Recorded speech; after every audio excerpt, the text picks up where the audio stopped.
Web3, the blockchain and NFTs will change absolutely everything for creators. But not only creators, just for everyone as a whole. Why? And what even is Web3? Today we'll go through this new stage of the internet that is still very unpopular amongst people, but one day it will change their lives. It has changed my life. NFTs have been the greatest income source for me by far. We'll go through 1. What is Web3? 2. What is blockchain? 3. What is an NFT? 4. Why should you care as a creative? And 5. Who will thrive with NFTs? But before we start this video, may I ask you a favor? I know that around 93.7% of you have not subscribed to this channel yet. My promise is that if you do subscribe to this channel right now, I will be bringing more and more value every single week. And when you do subscribe, I get to sustain my own practice better, and I indeed get to make better and better videos for you every week. Have you subscribed? Hopefully you have. Now let's go and start this video. 1. What is Web3? To understand what is Web3, you must understand what is Web 2.0 and 1.0. Web 1 allowed you to read stuff on the internet. Web 2 enabled you to start creating on the internet. Web 3 enables creators to own a piece of the internet. People use the term Web3 to talk about all things from the blockchain and crypto world all the way to NFTs. The Web3 is the next stage of the internet, and you must not underestimate what it brings to the table. If you have played video games and you have bought skins into the game, the same thing is about to happen with everything digital. You can own someone's first tweet, you can own your favorite creator's first Instagram post, you can own and collect a photograph from your favorite photographer to your own growing digital art collection. To put it very simply, it will change everything. You can buy and own something from your favorite creators, and you can also make your own and then sell them to your own audience. You can trade them with anyone, anywhere in the world, and you can potentially make some more money with them. Like, you can invest into these digital assets and you can potentially make more money. Soon, when you're going to a football match or ice hockey match, you will receive the ticket as an NFT. But you might not know it is an NFT because they will change the terminology. That the NFT doesn't have the best kind of a reputation right now. But the technology is amazing, and many people know this, and many companies are already trying to utilize this. So they might be called like digital collectibles, just like Instagram called them when they have had them integrated. When you're going to a concert, maybe you will be rewarded with a collectible only those who were at the event can receive. This can be proved through the NFT ticket. Video game skins can be legally and easily bought online. Right now with most games it is not possible. All this is possible with the blockchain, and that's what we're going to talk about next, and then after that we're going to talk about what is an NFT. 2. What is blockchain? The blockchains are made of blocks, and they are connected together. A new block is created for each transaction, and that block holds information of the transaction, and that information is available and visible to everyone in the world. Easily put it is a collection of records which is linked with each other, and it is extremely well protected. When you buy crypto, the transaction from normal money, aka fiat money, gets recorded to the blockchain. When you swap certain crypto to another, that gets recorded. When you send crypto to your friend, that gets recorded. Blockchain holds information and it is public. Everyone can see what's going on. So yes, if you want to, you can check how much crypto or NFTs your neighbor is holding. But this is assuming that you know their wallet address. And if they know your wallet address, they can also see what you have in your wallet. The blockchain will replace the middleman. You don't need to wait for a bank's approval for a transaction to go through. With the blockchain, you can see the transaction happening in real time. I believe to an extent the blockchains will replace the banks. Not maybe totally, but for some people, yes. And I believe it will change the way banks operate in the first place. Many people love having control over their money, but then some are very scared to have that responsibility for themselves, and I think that's why banks will survive. If you send money to a wrong address through a bank transfer, then there might be a way to recover the money. But if you do the same with crypto, that you send crypto to a wrong address, nobody in the world can help you get it back, then it's gone. But it's not easy to send money to a wrong address necessarily. I have never done it in 2.5 years myself, but who knows, maybe one day I will send money to wrong address. Blockchain is beautiful technology, and I'm very excited to see how it is adapted. But which blockchain to then actually use? There are many different ones, but with NFTs the most popular ones are Ethereum, Solana and Tezos. We are focusing on what blockchains are good for NFTs because of NFTs are the main thing that will change the lives of creators. So Ethereum is the main and the most popular one that people use, and it's the one that I recommend. It does cost the most to use with transaction fees called the gas fees, but it's still the one that I recommend the most. Solana and Tezos are now less popular, but they might increase in popularity in the future, and Tezos is popular in some way amongst its artists especially and some collectors, because it is known for having cheap art. So if you want to buy cheap, beautiful art, Tezos is your place. But if you want to make money with NFTs, then Tezos might not be the place for you. With Ethereum, you can charge much more money for your NFTs. You can make this sound much more complicated, so I'll not dive deeper into this, but those are the 3 blockchains I recommend. But now let's talk about the main thing, NFTs. 3. What is an NFT?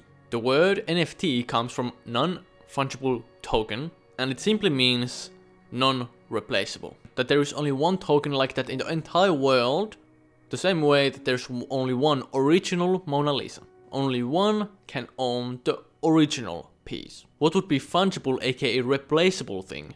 It could be, for example, football cards. Like when you open up a package, you might get a football card that there are like tens of thousands of copies of. And thus you can replace it with the exact same thing. There are many ones. But do you need to own crypto to make NFTs? Well, yes. Currently you do need to. But I think this will change in the future. Do you need to own crypto to buy NFTs?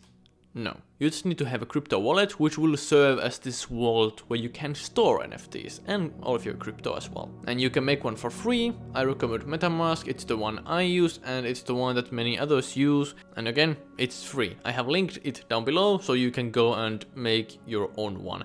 There are other wallets as well, but be careful which ones you pick because some are not that popular and they could be scammy. 4. Why you should care as a creator. Web 2 was about creating and consuming content, Web 3 is about ownership. You can sell your content as NFTs if you want to. Your fans can collect your digital art the same way that they would be buying digital items in a video game. You can reward those fans who own the certain NFTs by you. It can be experiences, maybe they get an access to an in-person event or maybe one-on-one coaching, or then you can airdrop them, so drop something into their wallet for free, for example, free art or something totally else. The sky is the limit here. How do I reward my NFT holders? First of all, you don't need to reward anybody, that's a bonus. If you like to sell art, that doesn't need any utility, but you can add it if you do want to. I have done giveaways and I have given away free art and people have had access to one-on-one coaching by me by owning a certain NFT and so on, and I'm planning on doing many more different things rewarding my holders down the line because it's fun.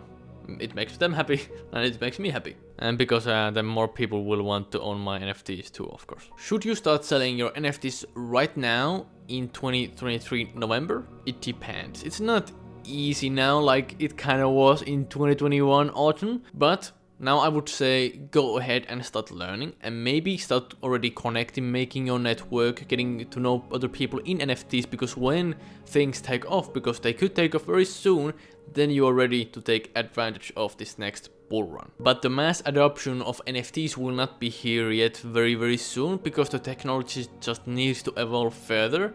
Because right now it is harder to buy an NFT than it was to buy Bitcoin in 2013. And this can't be the case if we want like grandmas and grandpas buying NFTs. But once that's out of the way, everyone will own NFTs of some sort, every single person. It might not be a collectible per se, but it could be that your house, yes, your house is linked to an NFT, or your insurance is linked to an NFT, or then again, a ticket of some sort is linked to an NFT. And creators who understand this have an advantage. I've been into NFTs now for over 2.5 years, and I was one of the first NFT photographers in Finland, if not the first one, but at least the first landscape photographer from Finland into NFTs. I have the advantage that people know me for NFTs, even if they don't understand what it truly is. I'm saying this that you can also be known for NFTs, even though people would not really understand what it is.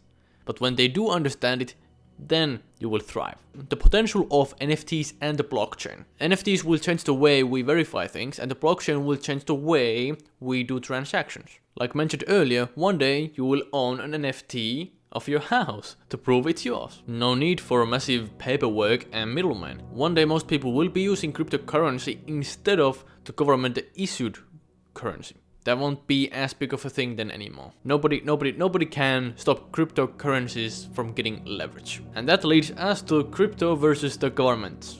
Some countries have banned it, and some have unbanned it. The thing is that if one country bans it, then another country will take advantage of it. So countries can't really ban it. If some do ban it, then some people then will move to the other country. If the EU would ban the crypto and NFTs for some reason, would I move away from Finland?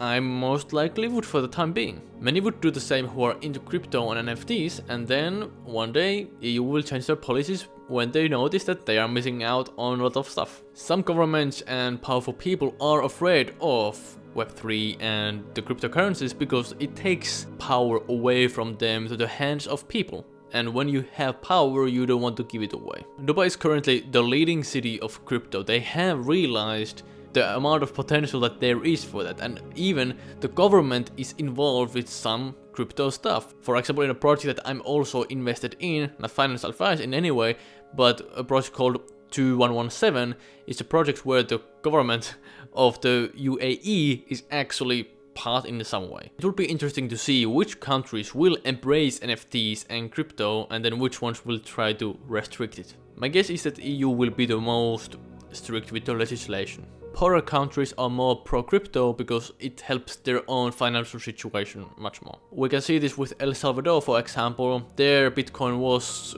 announced as the first official currency anywhere in the world, and the country is heavily invested into Bitcoin. How will it play out?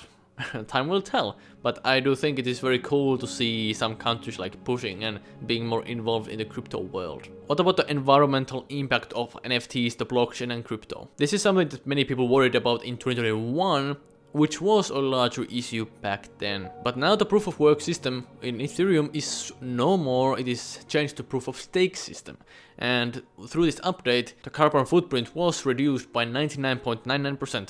Which is quite insane. So you don't need to worry about the environmental impact anymore. In fact, Ethereum's proof of stake system takes 175 times less energy than Netflix's service. Yes, 175 times less. Think about that. 5. Who will thrive with NFTs? This is a hot take, but I believe I'm correct about this. Even if you were the first, you must have built a big audience around your work, and you do this the most easily by building on different platforms at the same time. Those with largest audiences will win with NFTs, because some massive photographer can say like, hey, I'm doing NFTs, and then a ton of people will know that person for NFTs. So you can't compete if you have like 1,000 followers on X, and that's it, compared to someone with like a few million followers across all platforms. That's one of the main reasons why I've started obsessing with YouTube and Instagram. People will be chasing for the NFTs of those people who have lots of followers.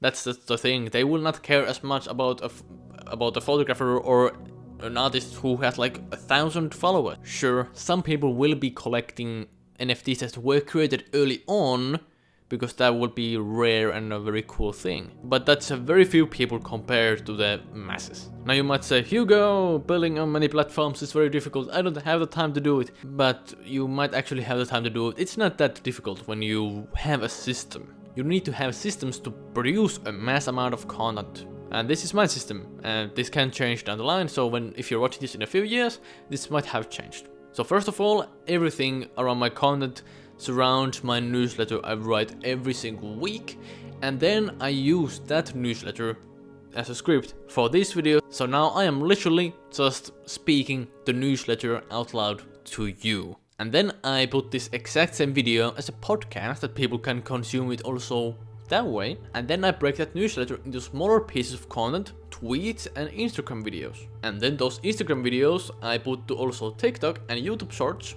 which requires not that much more work. I write out and test ideas on X, and then I see which ideas are the most popular ones, and then I take those tweets and I turn them into longer form content like this one. And then the best performing tweets I also repost to LinkedIn because they are guaranteed to do well. I'm not saying you should take this exact system and use it for yourself, because it might not work for you. You need to have your own system, but you can take definitely inspiration from this. If you want personalized help from me to help you craft your own systems around making content on social media, apply below. I have a one-on-one coaching program and I'll see are you fit for it. So does this system sound like it takes a lot of time? It actually doesn't. It takes me like 2 to 3 hours a day, some days being a bit longer, like this Tuesday when I'm recording my videos. This day usually is pretty packed, but the rest of the week is much more chill. And as I get better over time at making videos and recording videos and about speaking and articulating my ideas better to a camera, it will take even less time for me. As 2 to 3 hours isn't that much, I can easily do this for years, and that is much more likely for me to bring the success that I want to have. And yes, you could say I'm already successful, but of course I always want to get more successful. Create a system, test it out, see what works, change what doesn't work, and keep running the system for a long time until you see success. Last words. I hope this video has helped you understand these topics much better. They can seem very complicated at first. I know that I was doing a lot of research around crypto and trading and what all of these terms mean when I started out, which all isn't even necessary. Learning will always take time and effort, but it is worth it. It's those who actually put effort in who see success down the line. Now on Web3 I'm working on a project called Tales of the North, and I want to make this into a project that nobody else has done before, although it will take time. You can also join the project by buying one of my photographs as NFTs, and you can just head to the link below and you can join if you want to. There you can read more about the project and see all the available photographs, and I also have a free Web3 playlist there that you can see and read and learn more about Web3, that you are prepared to take all the advantage of this new technology. If you found this video helpful, make sure to hit the like button, it truly helps. And then next, make sure to check the links down below, but after that, make sure to watch this video, and I truly think you will find this very helpful.